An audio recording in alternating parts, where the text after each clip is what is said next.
ஆண்டவருடைய பரிசுத்த நாமத்திற்கு மகிமை உண்டாவதாக. இந்த காலத்திலே நாம் தெரிந்திருக்க வேண்டிய ஒரு மிக முக்கியமான சத்தியம் இயேசு கிறிஸ்துவுடைய 2வது வருகை. இதை குறித்து ஒரு 3-4 பகுதிகளாக நம்ம பார்க்க போகிறோம். இந்த காலத்தில் நிறைய பேருக்கு இருக்கிற ஒரு சந்தேகம் என்னவென்றால், ஆண்டவராகிய இயேசு கிறிஸ்து திரும்ப வருவாரா வரமாட்டாரா அப்படிங்கிற ஒரு சந்தேகம்.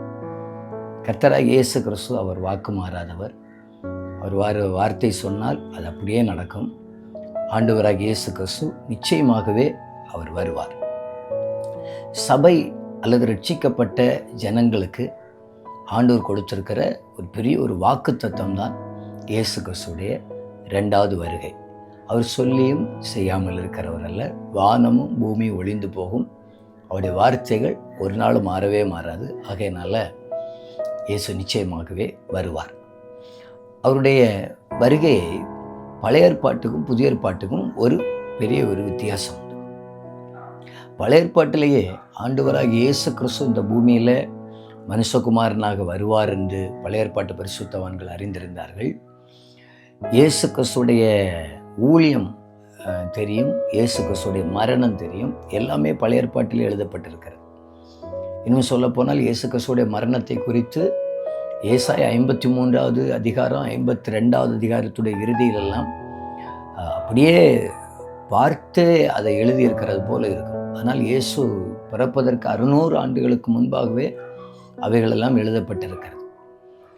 மரணமெல்லாம் எழுதப்பட்டிருக்கிறது உண்மை என்பது அப்படி நிறைவேறினது போல இயேசு கிறிஸ்துடைய 2வது வருகையும் எழுதப்பட்டிருக்கிறது. அது நிச்சயமாக நிறைவேறும் என்பதில் எந்த மாற்று கருத்துமே கிடையாது. பழைய ஏற்பாட்டில் இயேசு கிறிஸ்துடைய 2வது வருகையை முக்கியமாக முதலாவதாக முன்னறிவித்தது ஏனோக்கு. யூதாவின் புத்தகத்தில் அதனுடைய 14-15 வசனத்தில் நம்ம அதை பார்க்க முடியும்.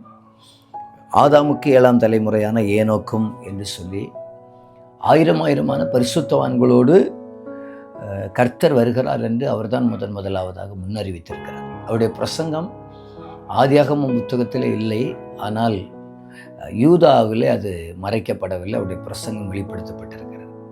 பக்தன் யோபு கூட அவர் சொன்னார், தலை முதல் கால் வரைக்கும் பருக்கள் நிறைந்தவராக இருந்தாலும் அவருக்குள்ள ஒரு வெளிப்பாடு என்னவென்றால், என் மீட்பர் உயிரோடு இருக்கிறார்.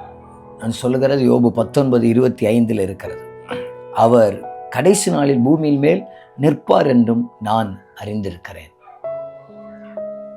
அதே போல சகரியா தீர்க்கதரிசியும் சொன்னார், அந்நாளிலே அவருடைய பாதங்கள் கிழக்கே இருக்கிற ஒலிவ மலையிலே வந்து நிற்கும் என்று சொல்லி.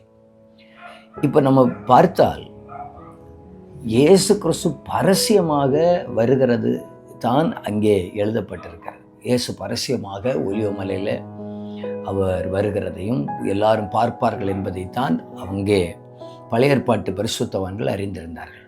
ஆனால் புதிய ஏற்பாட்டு சபைக்கு ஆண்டவர் கொடுக்கிற ஒரு பெரிய ஒரு வாக்குத்தத்தம், இதோ நான் ஒரு இரகசியத்தை உங்களுக்கு அறிவிக்கிறேன்.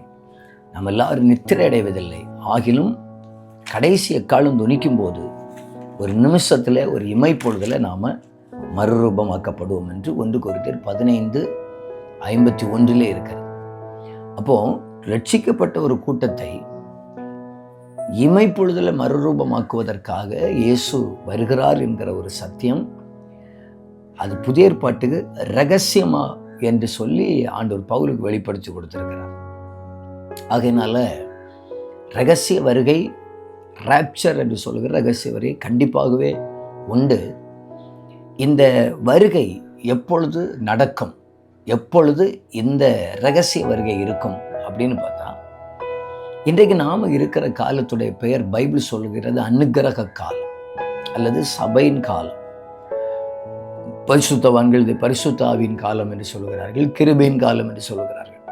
ஆனால் இது அனுக்கிரக காலம் என்று சொல்லி அப்போஸ்தலனாகிய பவுல் கொரிந்தியருக்கு சொல்லுகிறதை நம்ம பார்க்க முடியும். இன்றைய ரட்சணியினால் இது அனுக்கிரக காலம். இந்த அனுக்கிரக காலம் இது ஒரு நன்மையின் காலம்.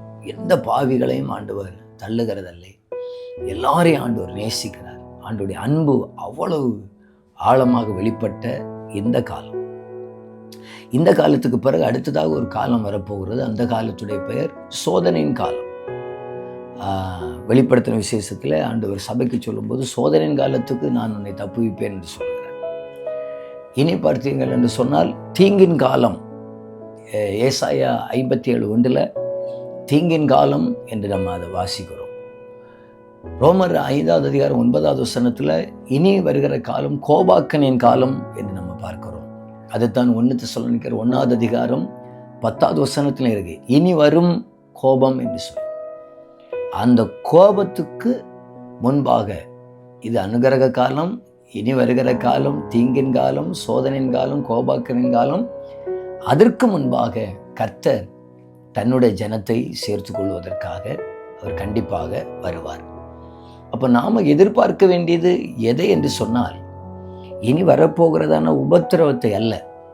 ரட்சிக்கப்பட்ட கூட்டம் எதிர்பார்க்க வேண்டியது இனி வெளிப்பட போகிற நித்திய நியாய தீர்ப்பை அல்ல, நித்திய நரகத்தை அல்ல.